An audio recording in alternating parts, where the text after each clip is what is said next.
Os famosos Rap Geek continuam a sofrer uma série de represálias e preconceitos por parte da própria comunidade nerd e por todas as outras. Mas dessa vez, todos deveriam ser obrigados a tirarem seus chapéus e fazerem referências a Marquin com seu pontualíssimo Rei do Cangaço, obra em homenagem ao mangá Lampião, do ilustrador e mangaka pernambucano Heitor Amatsu, que se você ainda não conhece, tá perdendo tempo, e recomendo que corra logo para conhecer e consumir essa obra maravilhosa. E já aproveita esse ritmo gostosinho de apoiar o autor nacional e apoia aqui o nosso canal do Da Hora Nerd com seu joinha.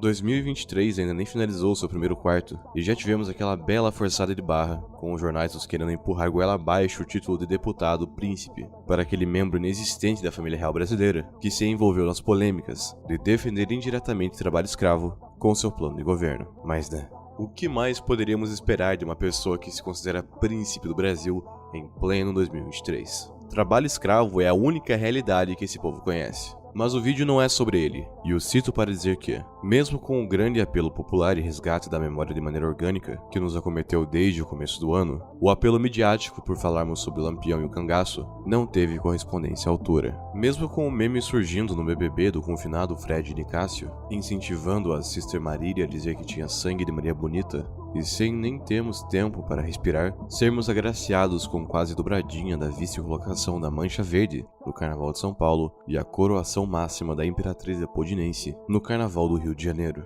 Ambos são enredos com um tema voltado para o cangaço, e o campeão carioca sendo mais explicitamente voltado a narrar a mitologia que cerca o personagem do Lampião. Mesmo com todas as cartas estando na mesa, para que esse tema seja trabalhado e explorado de maneira decente e sem falsos moralismos, o jornalismo se contentou com uma dúzia de matérias e torceu para que o assunto caísse no esquecimento. E a tragédia parecia que iria funcionar. Porém, o tão apedrejado Rap Geek está aqui para ser o grande herói de uma nação e não permitir que a memória de nosso povo seja substituída por escândalos midiáticos de falsos príncipes e juízes sedentos por tapetes vermelhos. Por isso eu digo que Marquin não poderia ser mais pontual, mesmo o mangá sendo de 2021 e seu período de hype tendo passado um pouco. O lançamento desse rap veio para preencher o começo do outono com mais histórias sobre Capitão Virgulino Ferreira da Silva. Nesse ano que, por mais que lutem contra, já podem ser considerado o ano de Lampião e Maria Bonita. Calma lá, gente. Não pensem que esse vídeo vai vir como uma passada de pano monumental, por mais que essa introdução possa ter dado a entender algum tipo de endeusamento a essa figura. Não é o caso. Eu tenho ciência que Lampião cometeu diversas atrocidades em sua carreira como rei do cangaço. Porém, raros são os nomes dos nossos que conseguem sobreviver à tradição oral e se tornarem imortais pela literatura e pela arte, muito pela cultura que nos é injetada de apagamento da nossa própria memória. Por isso sim, acredito que seja necessário prezarmos muito pela imagem dos que alcançaram esse patamar e combatermos essa vontade incrível que temos de exaltar todo tipo de entidade internacional e jogamos ímpeto tudo que colhemos no nosso quintal. Por isso, antes de entrarmos de fato no rap de Marquin, quero conversar um pouco com vocês sobre o Lampião.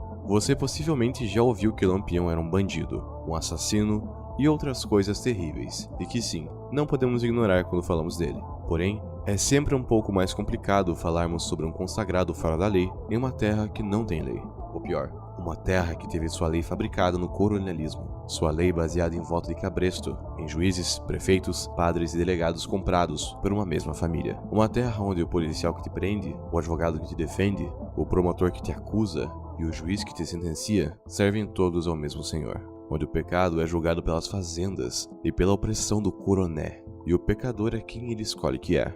Esse é o mundo que nasceu, cresceu e viveu Virgulino, que encontrou no cangaço uma maneira de igualar o jogo, talvez. E acho importante relembrar isso, porque do mesmo jeito que não podemos cair na armadilha de passar um pano para uma personalidade pela qualidade da sua literatura, também não podemos tropeçar pro lado contrário e nos deixarmos levar pelo anacronismo, de julgar alguém com os olhos da época, com os olhos de nosso mundo, porque isso seria injusto e falso. Porque por mais que Lampião seja brasileiro e tenha vivido no século passado, a distância que temos para ele é abismal. O Brasil, nos anos 20 e 30, era uma república oligarca, que alternava o cargo de presidente entre dois estados, e para se manterem nessa situação, davam carta branca para os fazendeiros e militares dos outros estados fazerem o que bem entendem por lá. E a situação ainda era mais agravada no Nordeste, já que o estado sempre sofreu um total abandono pelo governo nacional, principalmente na época de modernização do país, alta industrialização nas grandes capitais e migração pesada para esses centros. E isso tudo é um breve resumo para contextualizar um pouco da situação em questão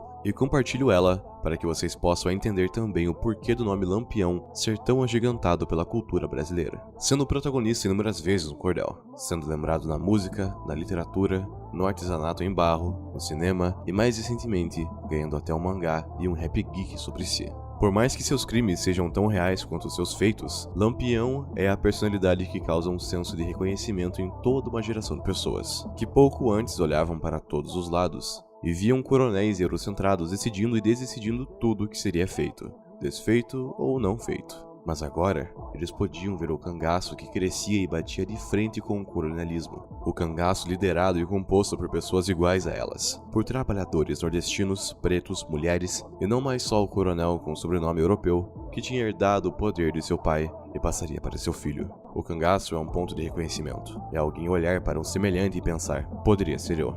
Esse é o grande poder da imagem de Lampião. É o poder de fazer um povo poder se reconhecer nele. E se você não tem esse sentimento, tudo bem. Eu, aqui de Minas Gerais, também não tenho. Mas precisamos saber reconhecer que a influência desse personagem é muito marcante para essa geração que tanto sofreu nas mãos opressoras dos coronéis que, num tempo sem leis trabalhistas, definia que o tempo de trabalho deveria ser de 14 horas ou mais por dia. Definia que o salário deveria ser o menor possível e às vezes nem existir. Que punia seus empregados na base do chicote e ameaça familiar. Num tempo sem leis, é normal que o fora da lei, que mais conhecia o básico sobre a população, o fora da lei mais persistente à população, vire um herói atemporal, e que seus crimes, que se apequenam diante de seu nome, das inúmeras homenagens que o capitão virá receber. Afinal, se o nome de Lampião não fosse gigante, não seria possível ouvirmos a Dona Expedita, hoje com 90 anos, filha de Maria Bonita, e seu lendário esposo, dizer que, se tivesse nascido hoje, gostaria de novamente ser filha de Lampião e Maria Bonita.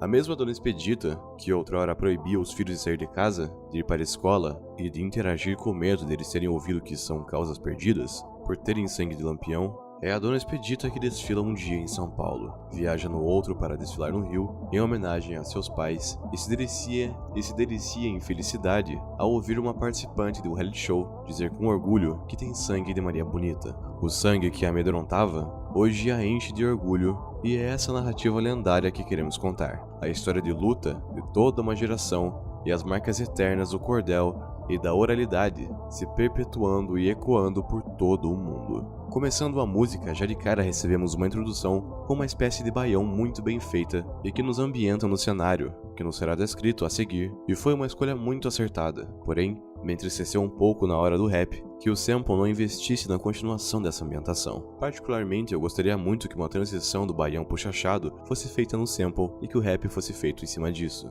Afinal, o chachado é o ritmo clássico do cangaço e que recebeu grande popularidade pelas próprias mãos de Lampião. Eu entendo que não seria algo fácil de fazer e que também poderia ser um pouco perigoso, tanto musicalmente quanto culturalmente, porque na musicalidade essa mistura de rap e chachado poderia não ter o encaixe perfeito que minha mente mirabolou na questão cultural. Esses ritmos típicos do Nordeste são incríveis e maravilhosos, porque além de sua pegada dançante, eles parecem exalar o sotaque de alguns estados da região. Chega a ser quase impossível ouvir um forró e não querer cantar minimamente parecido com o falar específico do cordel e o sotaque nordestino de maneira geral. Aí seria um perigo para a música, porque dependendo de como seja replicado o sotaque, pode ser feito de maneira extremamente desrespeitosa e, usando algumas novelas da Globo, por exemplo, beirar o ridículo. Por isso entendo a opção de Marquinhos em não ter seguido pelo caminho do chachado, baião ou forró. E isso não diminuiu a qualidade da música, era apenas uma vontade pessoal minha. Visualmente, o rap é sensacional em dar vida à obra de Heitor. O traço característico do autor é muito potencializado pelos frames utilizados no rap. Vemos algumas cenas que parecem quase animadas e o movimento dos personagens. Todo o terror da criatura que se aposta de Lampião e todos aqueles fragmentos da cena que fazem a construção de cena, o foco no caldeirão que cozinhou a sopa envenenada, os cavalos do coronel, o ouro e os cangaceiros, tudo disposto em cena de uma maneira que encaixa perfeitamente com a estética escolhida pela equipe de edição, e tudo sendo maravilhosamente disposto para exaltar a obra e potencializar o que ela narra. A letra também não fica para trás. Eu que já li o mangá, me senti relendo e relembrei do quão bem construída é a história que, apesar de fictícia, por Lampião ser dominado por uma entidade, ela ainda é atenta a alguns fatos da realidade. Como o grupo de Lampião ser morto em uma gruta, pelo que se especula e acredita, essa morte se dar depois de traição, mais especificamente do trabalho de um delator.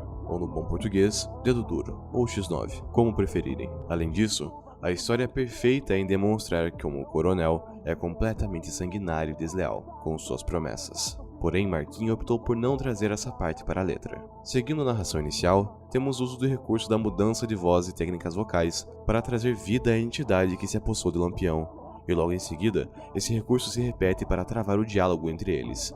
E não poderia ser feito de melhor maneira, porque o hype vai lá na altura com a última frase do primeiro capítulo do mangá sendo repetida aqui. Sossega o facho que eu vou te dar carne podre no caminho. A frase que já dá um hype absurdo no papel do mangá ganha outro nível na canção, ainda mais com a mesma imagem sendo colocada em tela logo em seguida. Sem nem tempo de absorver a informação, já nos é tacado o refrão e uou, tudo é muito incrível até aqui. Mas melhora. Melhora porque esse refrão é muito bom. Mostra que veio.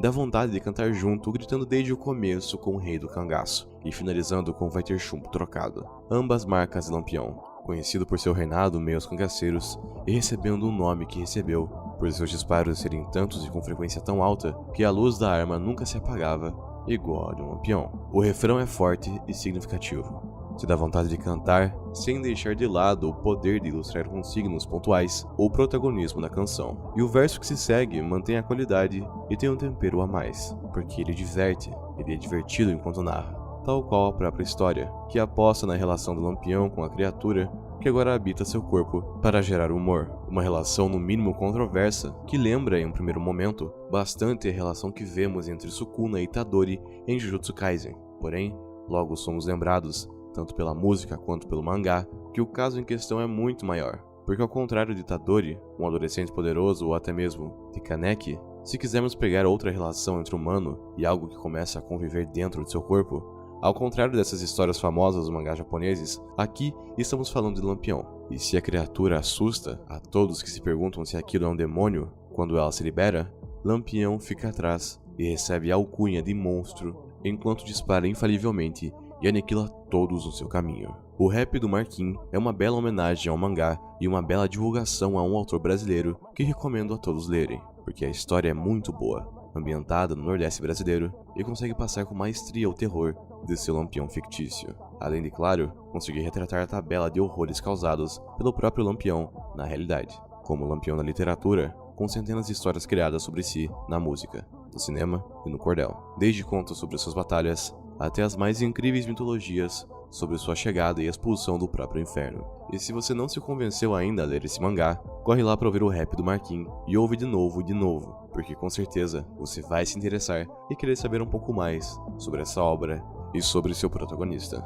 E que possamos sim, apesar de tudo, contar cada vez mais histórias sobre uma família real brasileira de nascença, vivência e identidade. Que possamos sim narrar cada vez mais a história do Rei do Cangaço e de sua rainha Maria Bonita, que cometeram atrocidades, mas qual rei não cometeu?